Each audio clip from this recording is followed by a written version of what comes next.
Hello दोस्तों, मैं Narayan Maheshwari Soni education में आप सबका स्वागत करता हूं। लास्ट की क्लास में हमने 1857 की क्रांति पर पढ़ा।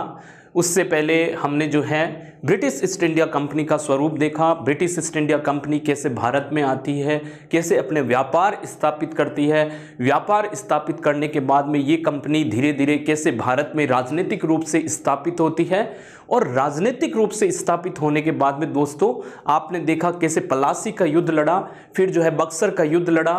बक्सर के युद्ध के बाद में ये जो है कंपनी धीरे धीरे भारत पर अपना साम्राज्य स्थापित कर लेती है।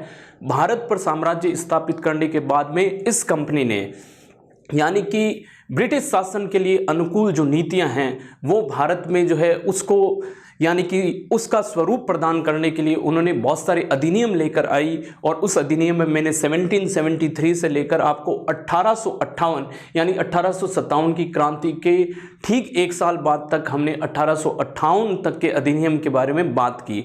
इसी कड़ी में मैंने आपको बताया कि 1757 के प्लासी के युद्ध के बाद और 1857 की क्रांति से पहले ब्रिटिश ईस्ट इंडिया कंपनी ने कितने साल पूरे कर लिए?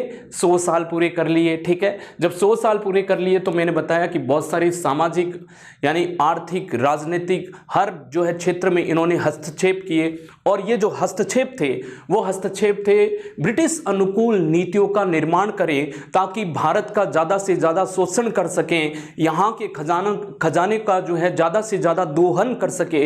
इस कारण इन्होंने जो है हमारे जो है हर क्षेत्र में इनका हस्तक्षेप रहा, चाहे वो राजनीतिक क्षेत्र रहा हो, चाहे वो हमारा सांस्कृतिक क्षेत्र हो, चाहे धार्मिक क्षेत्र। राजनीतिक में मैंने आपको बात की डलहौजी के बारे में।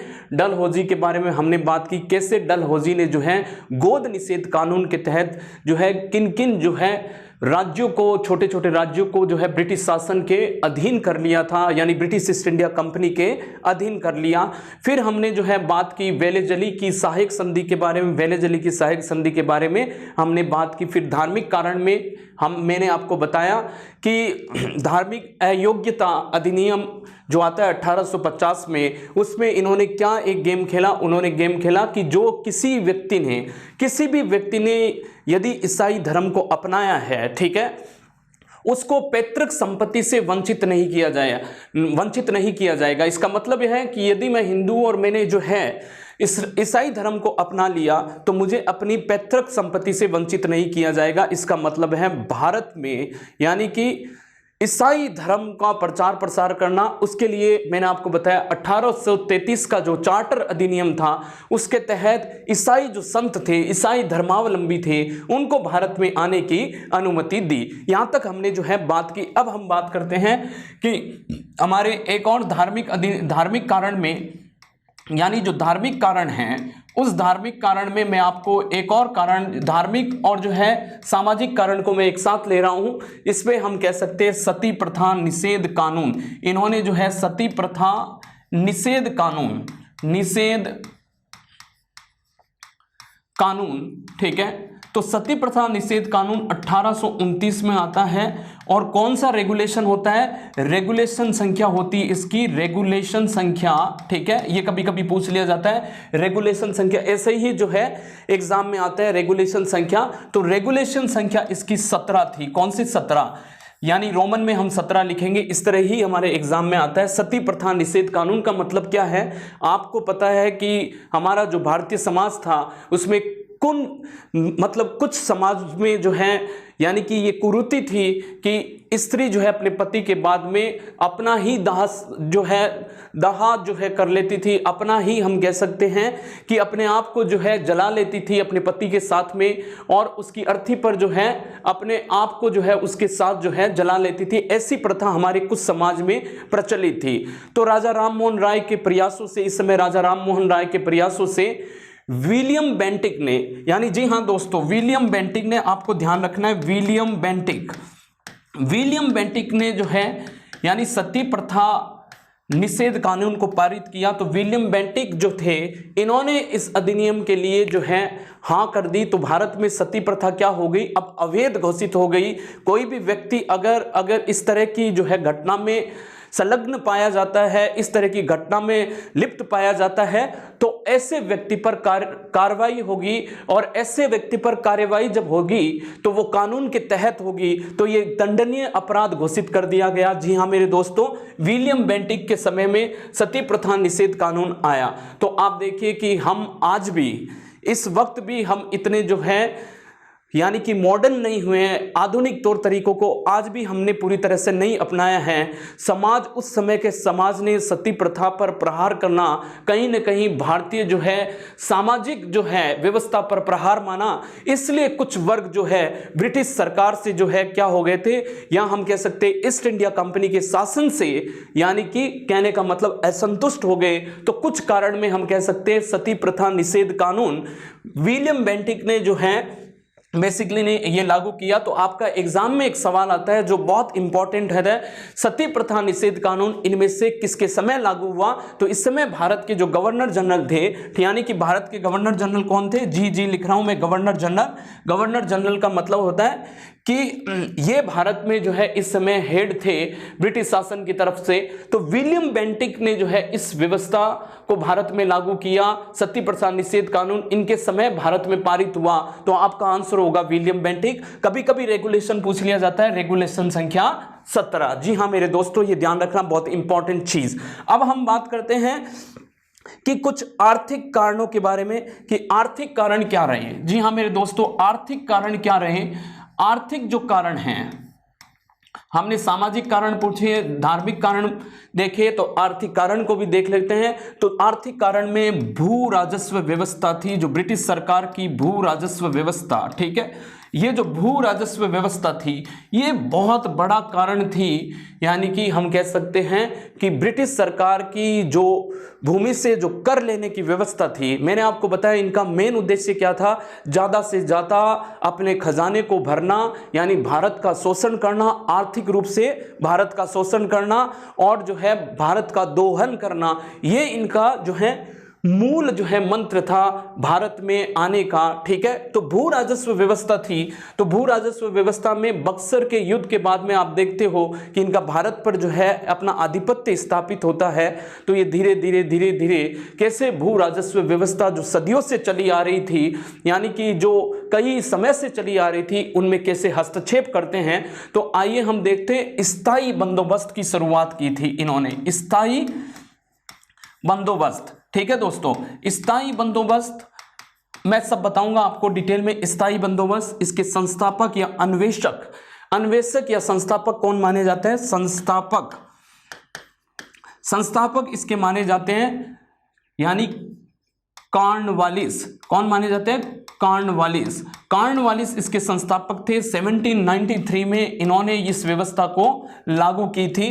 तो यानी 22 मार्च, यानी तिथि अगर मैं बोलूं तो 22 मार्च 1793, तो 22 मार्च 1793 ईस्वी में इन्होंने इसको जो है इस व्यवस्था को लागू किया।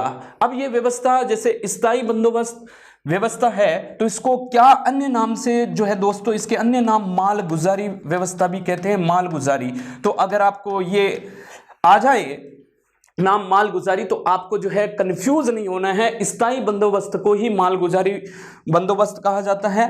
और इसी को जो है एक और नाम है इस्तमरारी व्यवस्था भी इसको कहते हैं। ठीक है, तो मालगुजारी, इस्तमरारी और जो है स्थायी बंदोबस्त, ये सारे के सारे एक ही जो है नाम हैं, यानी कि अलग अलग किताबों में इनके अलग अलग नाम मिल सकते हैं। ठीक है, तो आपको कहीं कंफ्यूज होने की जरूरत नहीं है।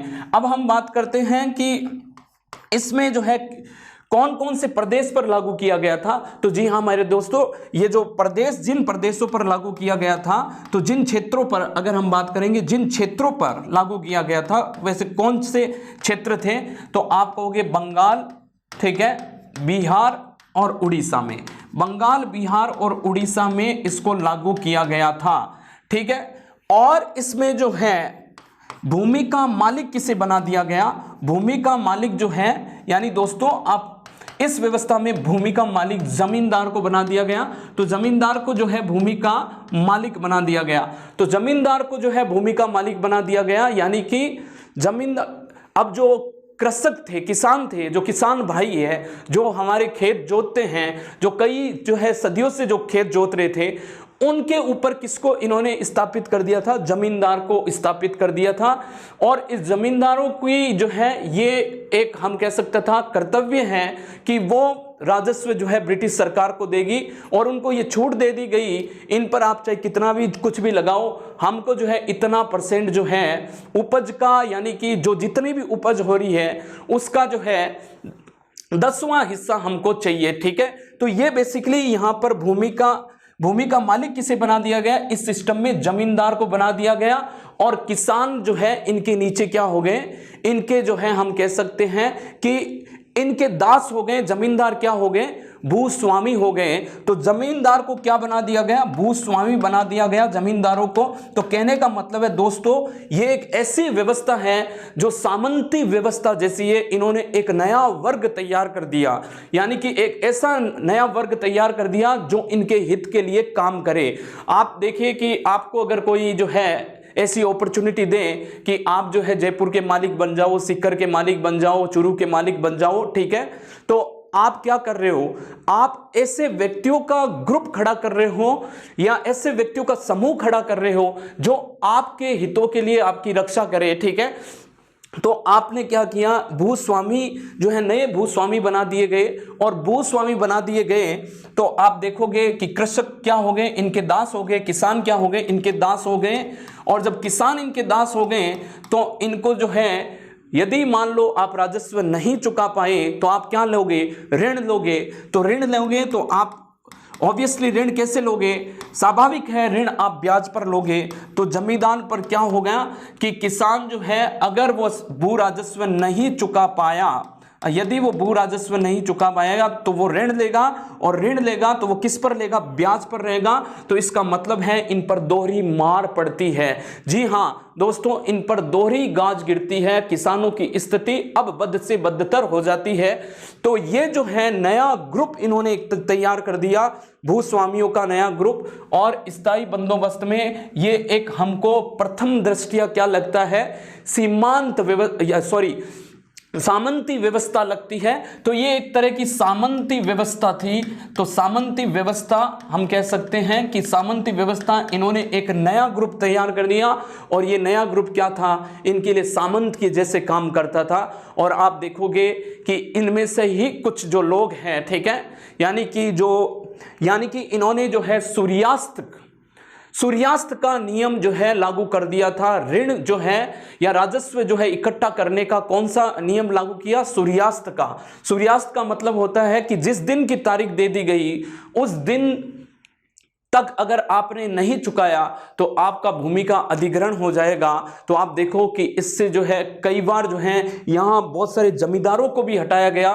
जो पहले से जमींदार थे उनको हटा दिया गया, नए जमींदार जो हैं यहाँ पर लगा दिए गए, जो इनके जो है हम कह सकते हैं इनके कामों को, इनकी नीतियों को सही से अंजाम दे सके, ऐसे लोगों को यहां पर बैठा दिया गया। तो एक बड़ा ग्रुप जो है इनके लिए विद्रोही बन चुका था और इनकी व्यवस्था से असंतुष्ट हो चुका था। जी हां दोस्तों, अगर मैं कई सालों से अगर किसी जो है जमीन का मालिक हूं और मेरे को हटाकर किसी दूसरे को बैठा दिया गया तो स्वाभाविक है कि मैं क्या होगा, मेरे अंदर विद्रोही के गुण आना स्वाभाविक है। जी हां दोस्तों, तो ये एक जो है स्थायी बंदोबस्त के बारे में मैंने बात की, यानी कि आपको एक निश्चित कर जो है सरकार को यानी ब्रिटिश ईस्ट इंडिया कंपनी को देना था, और जो है यानी कि कर जो है इकट्ठा करने का काम किसका था?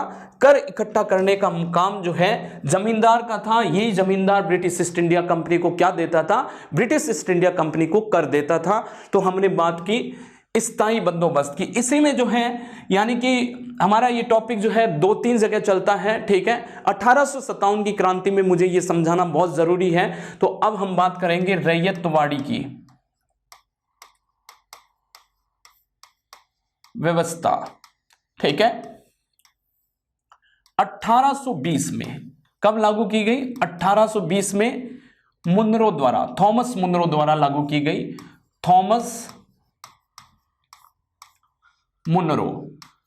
मुनरो द्वारा यह व्यवस्था लागू की गई। जी हां दोस्तों, कहां लागू की गई? क्षेत्र क्या था? तो क्षेत्र हम कहेंगे क्षेत्र था असम मद्रास और बंबई, ठीक है, तथा बंबई, इनमें ये लागू की गई ये व्यवस्था, ठीक है।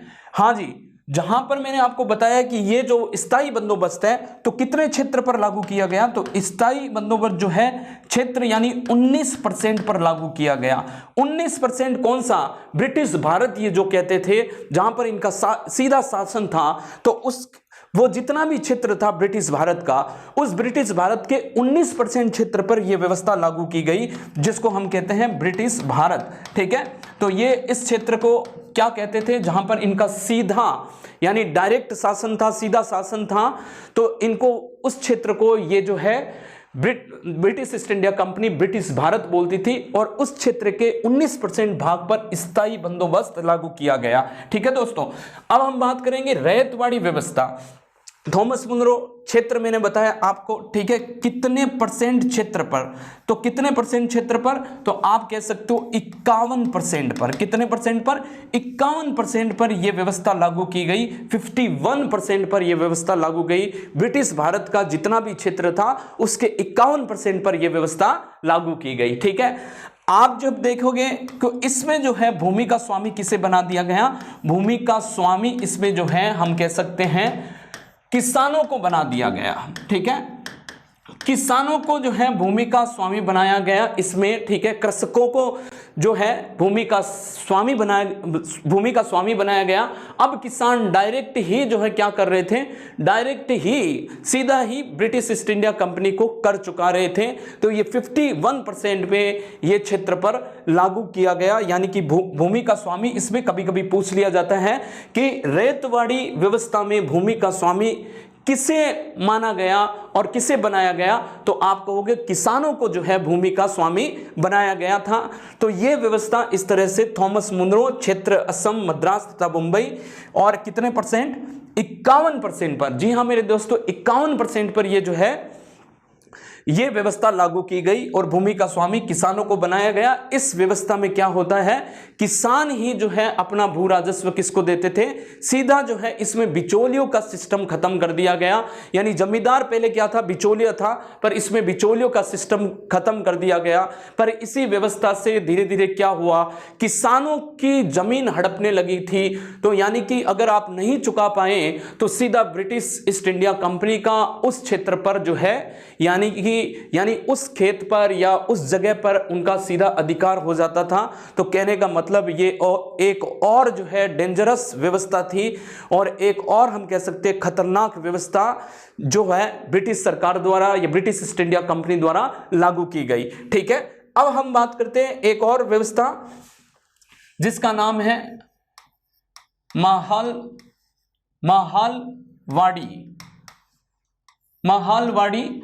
महालवाड़ी का मतलब होता है, महाल का मतलब होता है गांव, ठीक है, गांव बोला जाता है, ठीक है। तो छोटे छोटे गांव यानी कि पूरे गांव को जो है, यानी कि पूरे गांव, जैसे मान लो ये गांव में 5-7 खेत है, ठीक है, तो पूरे गांव को एक महल का रूप दे दिया गया। क्या दिया? महल का रूप दे दिया गया। और इस गांव से जो है गांव का जो मुखिया होता था उसको क्या बना दिया गया? भूमि का स्वामी बना दिया गया। तो भूमि स्वामी किसको बना दिया गया? भूमि का स्वामी जो है गांव के मुखिया को बना दिया गया। गांव का मुखिया, ठीक है, गांव का मुखिया। तो पूरे गांव का जो है, यानी कि कहने का मतलब है कि एक गांव में मान लीजिए कि 10-20 जो है किसान हैं, उन 10-20 किसानों पर एक जो है गांव का मुखिया जो है उनका हेड बना दिया गया। तो और वही जो गांव का जो मुखिया होता था इन 10-20 किसानों से जो है राजस्व ग्रहण करता, और राजस्व ग्रहण करके किसको देता? ब्रिटिश ईस्ट इंडिया कंपनी को देता। और ये कितने परसेंट क्षेत्र पर लागू होता है? ये क्षेत्र जो है मैं कहूं आपको तो ये क्षेत्र जो है मध्य प्रांत, ठीक है, मध्य प्रांत तथा पंजाब, ठीक है, पंजाब पर जो है मध्य प्रांत और पंजाब पर यह लागू किया गया। उत्तर प्रदेश का कुछ क्षेत्र इसमें रखा गया, तो कुछ क्षेत्र उत्तर प्रदेश का, ठीक है। तो मध्य प्रांत और पंजाब आपको ये याद रखना है। भूमि का स्वामी किसे बनाया गया? गांव का मुखिया। और क्षेत्र था कितने परसेंट क्षेत्र? तो परसेंट मैं इसके नीचे लिख देता हूं। क्षेत्र जो है इसका पूरा ब्रिटिश भारत का 30% का क्षेत्र पर जो है यह व्यवस्था लागू की गई। तो पूरा जो ब्रिटिश भारत था उसके 30% पर यह व्यवस्था लागू की गई। तो आपने देखा कि 19% पर तो स्थायी बंदोबस्त, जिसको मालगुजारी इस्तमरारी व्यवस्था कहा जाता है, आपने देखा कि फिर हमने देखा कि ये जो व्यवस्था थी, हाँ जी हाँ दोस्तों, ये महालवाड़ी जो व्यवस्था थी ये जो है विलियम बेंटिक ने जो है लागू की। विलियम बेंटिक के समय लागू होती है।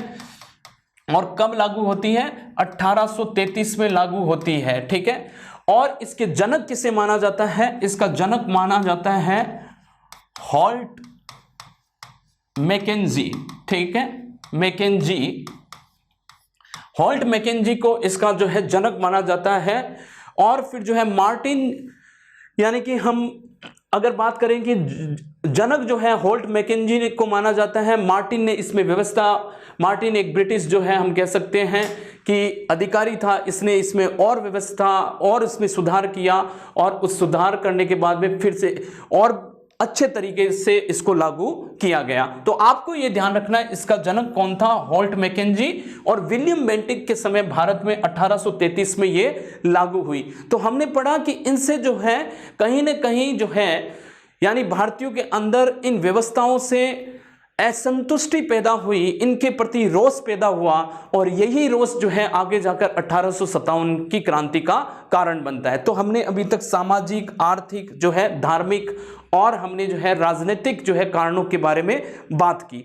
अब मैं आपको जो है बताता हूं कि तात्कालीन कारण, आप जो है आप 100 साल से इनका शोषण झेल रहे हो, 100 साल से ये आप पर अत्याचार कर रहे हैं, अलग अलग जो है हम कह सकते हैं नीतियों के तहत ये आप पर अत्याचार कर रहे हो, चाहे वो राजनीतिक नीति लेकर राजनीतिक क्षेत्र में कोई नई नीति का निर्माण करते हो, चाहे धार्मिक क्षेत्र में किसी नई नीति का निर्माण हो, चाहे आर्थिक क्षेत्र में किसी नई नीति का निर्माण हो, वो कहीं ना कहीं भारतीयों के शोषण के लिए होती थी और ब्रिटिश साम्राज्य के जो है हम कह सकते हैं प्रॉफिट के लिए होती थी, ब्रिटिश साम्राज्य के अनुकूल होती थी। तो इसलिए जो है कहीं ना कहीं हमारा ये जो 100 साल का पीरियड है, इससे जनमानस जो है हम कह सकते हैं कि जनमानस जो है वो इतना असंतुष्ट हो गया कि आते आते वो 1857 की क्रांति में तब्दील हो जाता है। तो अब देखिए कि आप जो है आपको जो है कोई हमेशा टॉर्चर करता रहे, हमेशा आप पर अत्याचार करता रहे, तब आप सिर्फ एक बहाना ढूंढते हो और उसी बहाने से क्या हो जाती है?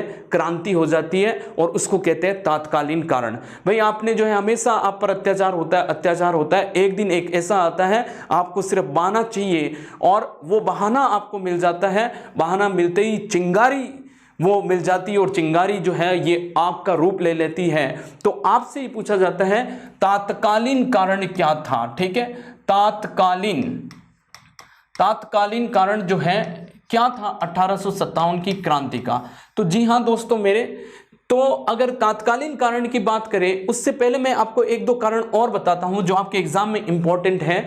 जैसे एक जो है हम कह सकते हैं कि 1848 से लेकर 1856 तक मैंने बताया लॉर्ड डलहौजी भारत में क्या होते हैं? गवर्नर जनरल होते हैं, डलहौजी, ठीक है।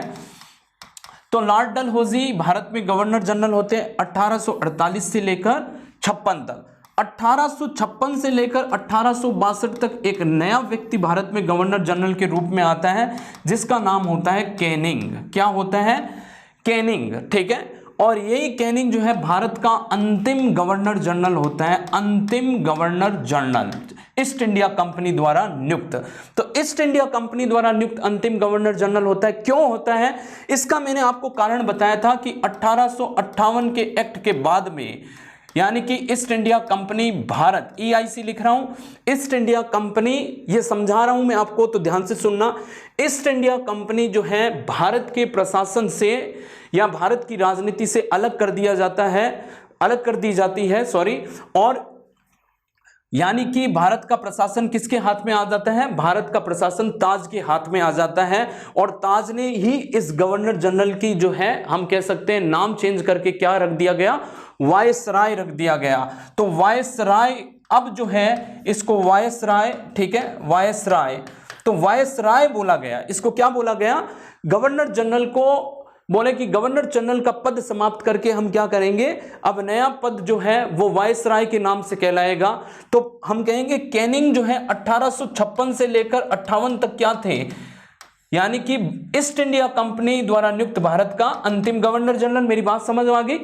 58 के बाद में जो है किसका जो है भारत पर शासन आ जाता है सीधा, तो सीधा शासन जो है भारत पर जो है ब्रिटिश ताज का आ जाता है, और ब्रिटिश ताज ने एक नई जो है पोस्ट, गवर्नर जनरल की पोस्ट को खत्म करके वायसराय का पद का सृजन करती है, और इसी को कंटिन्यू रखती है, इसी व्यक्ति को, कैनिंग को 58 से लेकर 62 तक। तो आप ये कह सकते हो भारत के प्रथम वायसराय। जी हाँ दोस्तों, तो भारत के प्रथम वायसराय, तो भारत के प्रथम वायसराय। मेरी बात समझ में आ रही है? मुझे ये पूरा भरोसा है कि मेरी बात आपको समझ में आ रही है कि भारत के प्रथम वायसराय कहलाए। ये कब से कब लेकर 58 से लेकर 62 तक। तो 1858 से लेकर, जी हाँ मेरे दोस्तों, कि 1858 से लेकर 62 तक ये क्या कहलाए, ये भारत के वायसराय कहलाए। ठीक है, तो आपने देखा कि इस कैनिंग ने 56 में, ठीक है दोस्तों, 1856 में एक घोषणा की।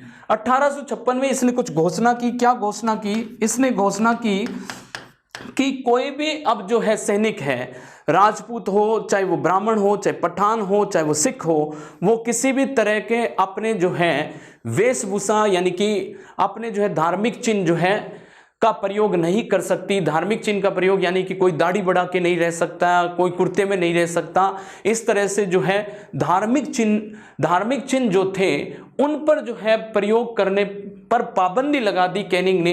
तो कैनिंग ने इस तरह की एक घोषणा की, और एक जो है कैनिंग जो अधिनियम लेके आता है, सामान्य भर्ती अधिनियम। सामान्य भर्ती अधिनियम 1856 में आता है। जी हाँ दोस्तों, सामान्य भर्ती अधिनियम कब आता है? 1856 में आता है। और किसके समय आता है?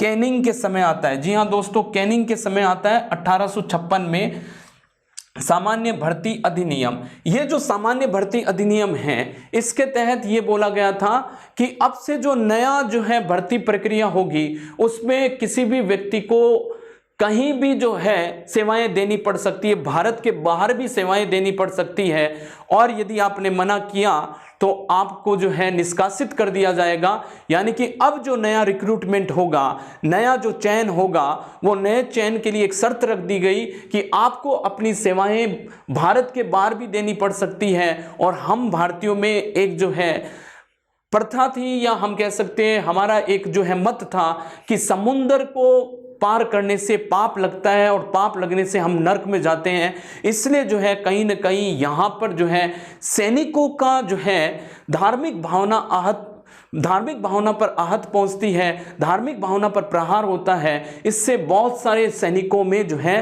रोष पैदा हो जाता है, बहुत सारे सैनिक असंतुष्ट हो जाते हैं इनकी इन नीतियों के कारण। ठीक है, तो सामान्य भर्ती अधिनियम मतलब कि कहीं पर भी आपको सेवा देनी पड़ सकती है। जी हाँ मेरे दोस्तों, और हमारा एक जो है मत क्या था? हमारा मत था कि समुद्र को पार करने से जो है नरक में जाता है आदमी, स्वर्ग उसको नहीं मिलता है। तो ये कुछ जो है सामान्य इन घटनाओं के कारण लोगों में, यानी कि हम कह सकते हैं असंतोष की भावना पैदा होती है। अब हमको एक जो है बहाने की जरूरत है, और वो बहाना मिलता है हमको कब? जब 1856 में ब्राउन बेस राइफल की जगह, ठीक है, ब्राउन बेस राइफल की जगह एक राइफल चलती थी सेना में, राइफल ब्राउन बेस, उसकी जगह एनफील्ड राइफल का, इनफील्ड राइफल जो है ब्राउन बेस राइफल की जगह इनफील्ड राइफल सेना में लाई गई। तो इनफील्ड राइफल का प्रयोग सेना में, इससे पहले कौन सी चलती थी प्रयोग?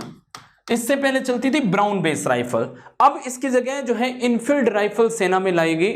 और अब इस इनफील्ड राइफल का जो ये पूरी कहानी है वो हम सब जानते हैं कि इसका जो कारतूस था, ठीक है, कारतूस वो गाय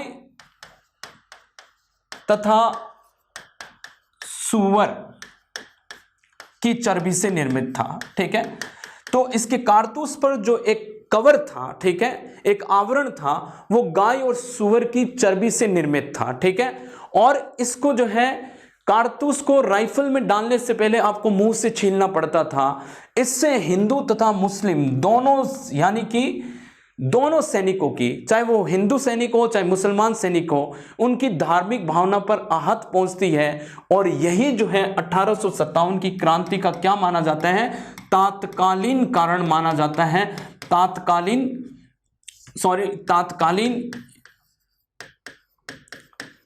कारण माना जाता है, ठीक है। तो ये तात्कालीन कारण माना जाता है किसका, 1857 की क्रांति का, इनफील्ड राइफल का प्रयोग। तो इनफील्ड राइफल का जो प्रयोग है सेना में, ठीक है, वो क्यों इसके लिए जो है इतनी बड़ी जो है हम कह सकते इतना बड़ा फसाद क्रिएट हुआ, क्योंकि इसका जो कारतूस था इसके ऊपर गाय तथा सूअर की चर्बी का एक आवरण होता था और उसी को आपको मुंह से छीलकर क्या राइफल के अंदर डालना पड़ता था। इससे हिंदू तथा मुस्लिम दोनों सैनिकों की धार्मिक भावना आहत हुई, क्योंकि हिंदुओं के लिए गाय क्या है, मां के समान है, ठीक है।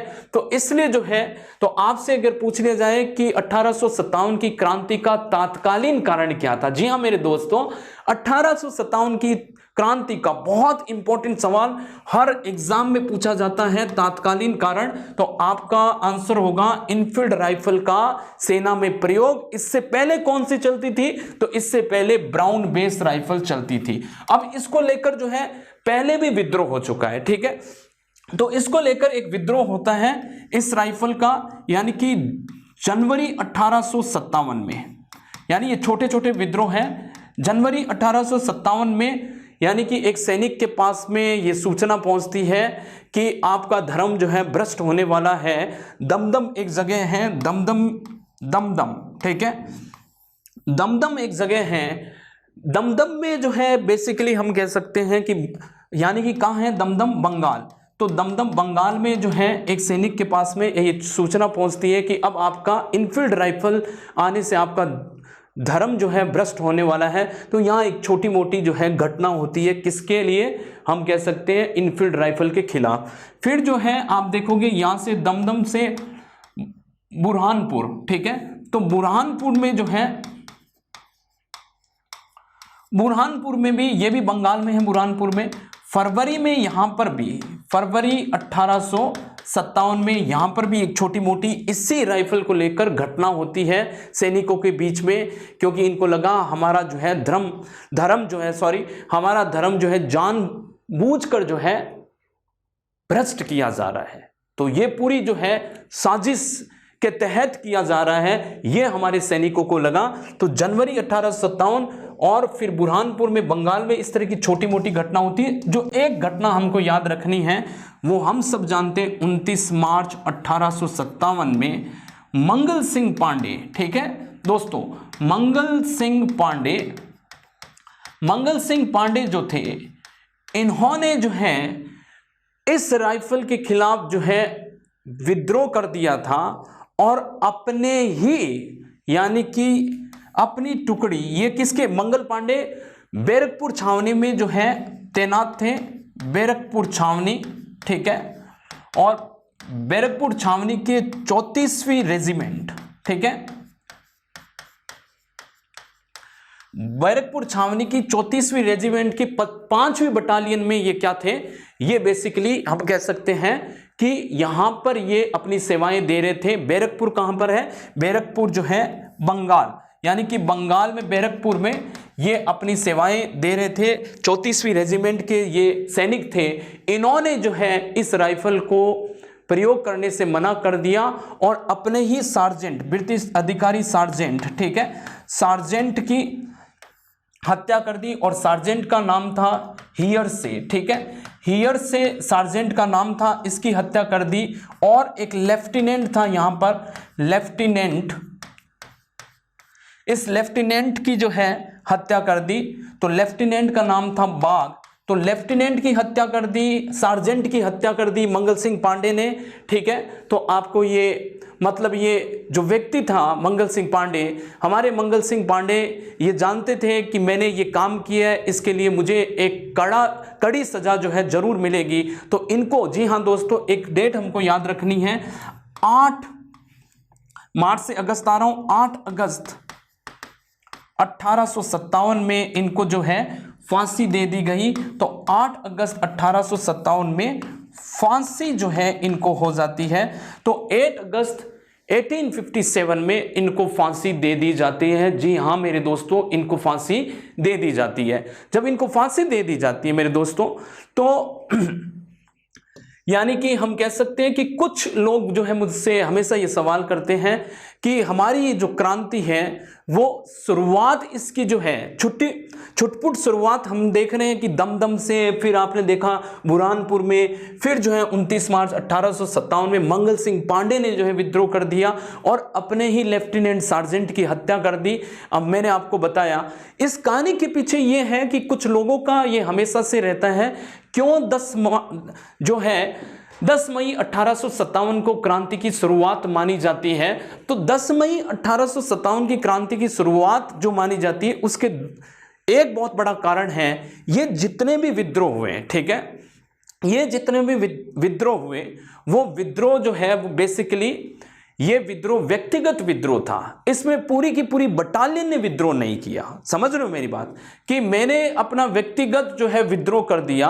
तो कहने का मतलब है, अगर मेरे परिवार में मैं व्यक्तिगत विद्रोह करता हूं तो ये परिवार का विद्रोह नहीं होता है, ठीक है, ये मेरा विद्रोह है सिर्फ, ठीक है। और जो है यदि मान लो मेरा परिवार ही विद्रोह कर दे तो इसका मतलब हो गया कि कहने का मतलब पूरा परिवार ने विद्रोह कर दिया। ऐसे ही एक सैनिक के विद्रोह ये व्यक्तिगत माना गया इतिहासकारों द्वारा, और पूरे जो है हम कह सकते बटालियन ने बड़े लेवल पर विद्रोह नहीं किया, तो व्यापक तौर पर विद्रोह नहीं किया। इसलिए क्रांति की शुरुआत जो मानी जाती है वो 10 मई 1857 से मानी जाती है।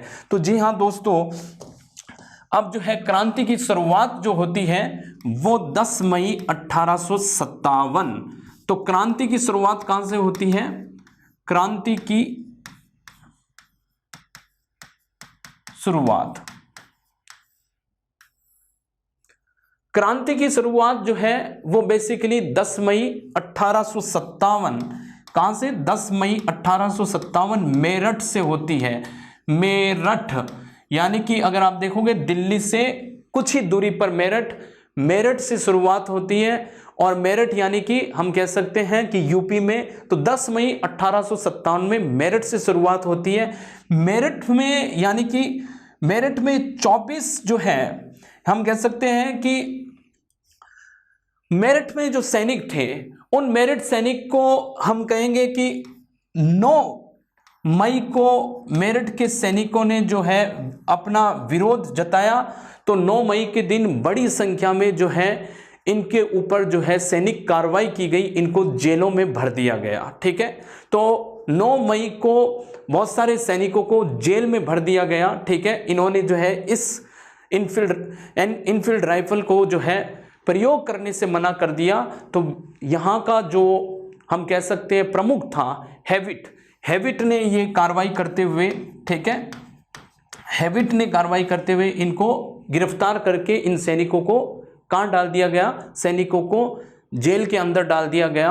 और फिर जो है कदम सिंह के नेतृत्व में 10 मई 18, ये इंपॉर्टेंट फैक्ट है, कदम सिंह के नेतृत्व में 10 मई 1857 के दिन इन सारे सैनिकों को छुड़ा लिया गया, ठीक है। और छुड़ाने के बाद में जो है ये सैनिक जो है हेविट को यहाँ से हटाते हुए हेविट जो है इनके सामने आत्मसमर्पण कर देता है। और तो ये 10 मई से 11 मई 1857 को ये दिल्ली में पहुंचती है क्रांति। तो क्रांति की शुरुआत जो आपकी होती है, आपका सवाल आता है कि क्रांति की शुरुआत जो है वो कब और कहां से होती है? तो क्रांति की शुरुआत कब होती है? 10 मई को होती है। और कहां से होती है? मेरठ से होती है। कदम सिंह के नेतृत्व में यहां से जो है सेनाएं बाहर निकलती है, ठीक है, मारो फिरंगी, ठीक है, चलो दिल्ली मारो फिरंगी, इस तरह का जो है नारा देते हुए हमारे जो सैनिक थे वो चल पड़े अब क्रांति करने के लिए। अब वो जो है दिल्ली की तरफ रवाना हो रहे हैं, दिल्ली की तरफ जो है प्रस्थान कर रहे हैं। जब दिल्ली की तरफ प्रस्थान कर रहे हैं तो आपको मैं एक और चीज बताऊं, इसके लिए निश्चित तिथि क्या की गई, क्या तय की गई कि हमको इस तारीख को विद्रोह करना है, तो निश्चित जो तिथि होती है वो 31 मई का दिन जो है वो डिसाइड किया गया था। तो 31 मई का दिन डिसाइड किया गया, पर आनन फानन में ये क्रांति यानी कि अपने निर्धारित समय से पहले ही जो है चालू हो जाती है। तो निर्धारित जो तिथि है, ये निर्धारित जो समय था, वो निर्धारित तिथि वो थी 31 मई 1857। जी हाँ मेरे दोस्तों, अगर आपसे एग्जाम में सवाल पूछा जाए कि 1857 की निश्चित तिथि कौन सी थी या निर्धारित तिथि कौन सी थी, तो आपका आंसर होगा 31 मई 1857। इस जो है क्रांति की निर्धारित तिथि थी, पर यह अपने समय से पहले चालू होती है 10 मई 1857 को। तो ये अब तक हमने पढ़ा कि मैंने आपको बताया कि मंगल सिंह पांडे और दमदम, इस तरह से ये क्रांति जो है, यानी कहने का मतलब इससे पहले एनफील्ड राइफल जो है या इनफील्ड राइफल जो है, इनफील्ड राइफल के लिए छोटी मोटी घटनाएं जो है हमको देखने को मिलती है। दमदम से बुरहानपुर, बुरहानपुर से हमने देखा कि कैसे जो है मंगल सिंह पांडे भी इसका विद्रोह करते हैं। मंगल सिंह पांडे के बाद में 10 मई को 1857 को ये क्रांति कैसे चालू होती है और 9 मई के दिन कैसे सैनिकों को जो है जेल में भरा गया। फिर जो है ये सारे सैनिक जो है एक नारा लगाते हुए पूरे जोश के साथ, उत्साह के साथ, ठीक है, और कहाँ चल पड़े? दिल्ली की तरफ चल पड़े। और एक बहुत ही जो है नारा जो इस क्रांति के समय फेमस हुआ, वो फेमस क्या हुआ? चलो चलो दिल्ली मारो फिरंगी, ठीक है, ये जो है नारा यहां पर फेमस होता है। तो अब जैसे हमने देखा कि 11 मई 1857 के दिन ये क्रांति जो है दिल्ली में जाती है। जब दिल्ली में जाती है तो इस क्रांति से जो है रिलेटेड कुछ मैं चीजें, सामान्य जानकारी आपको देना चाहता हूं। वो सामान्य जानकारी ये है दोस्तों कि इस सामान्य जानकारी में ये पूछा जाता है कि जब ये जो क्रांति हो रही थी उस समय जो है ब्रिटेन का प्रधानमंत्री कौन था? तो 1857 की क्रांति के समय ब्रिटेन का जो प्रधानमंत्री होता है, ब्रिटेन का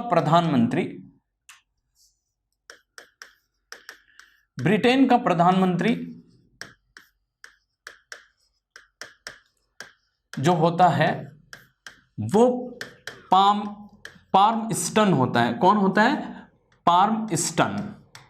पाल्मस्टन जो है वो ब्रिटेन का प्रधानमंत्री होता है। अब आपसे पूछ लिया जाता है ब्रिटेन की महारानी कौन होती है, ठीक है, तो ब्रिटेन की महारानी कौन होती है? ब्रिटेन की महारानी इस समय विक्टोरिया होती है। कौन होती है?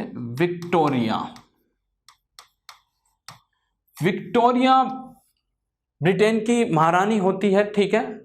और अगर आपसे ये पूछ लिया जाए कि भारत का गवर्नर जनरल कौन होता है, तो भारत का गवर्नर जनरल जी तो लॉर्ड कैनिंग, ठीक है, भारत का गवर्नर जनरल होता है, ठीक है। ब्रिटिश सेना का प्रधान सेनापति कौन होता है? तो ब्रिटिश सेना का प्रधान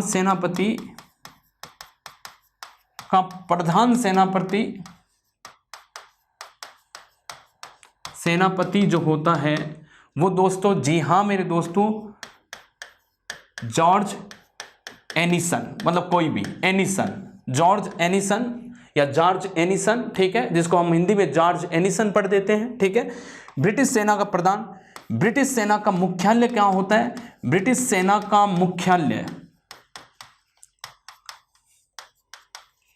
मुख्यालय जो होता है वो शिमला में होता है। कहां पर होता है? शिमला में, ठीक है। अब आपसे पूछ लिया जाए कि इसका जो हमने कहा ब्रिटेन का प्रधानमंत्री पाल्मस्टन, ब्रिटेन की महारानी विक्टोरिया, भारत का गवर्नर जनरल लॉर्ड कैनिंग होता है। ब्रिटिश सेना का प्रधान जो है, ब्रिटिश सेना का प्रधान सेनापति जॉर्ज एनिसन होता है, ठीक है। और ऐसे ही ब्रिटिश सेना का मुख्यालय कहाँ होता है, तो ब्रिटिश सेना का मुख्यालय होता है दोस्तों मेरे शिमला में होता है। तो ब्रिटिश सेना का मुख्यालय कहाँ होता है, शिमला में होता है। तो शिमला में ब्रिटिश सेना का मुख्यालय होता है। और यदि आपसे ये पूछ लिया जाए कि ये जो पूरी क्रांति है, ठीक है, तो ये पूरी क्रांति हमने देखा कि कैसे जो है 10 मई से स्टार्ट होती है। तो क्रांति की शुरुआत कहाँ से होती है, मेरठ से होती है 10 मई 1857 में। इसके बाद हम इस क्रांति से रिलेटेड और भी हमारे इम्पोर्टेंट जो बातें हैं उनको हम आगे की क्लास में करेंगे।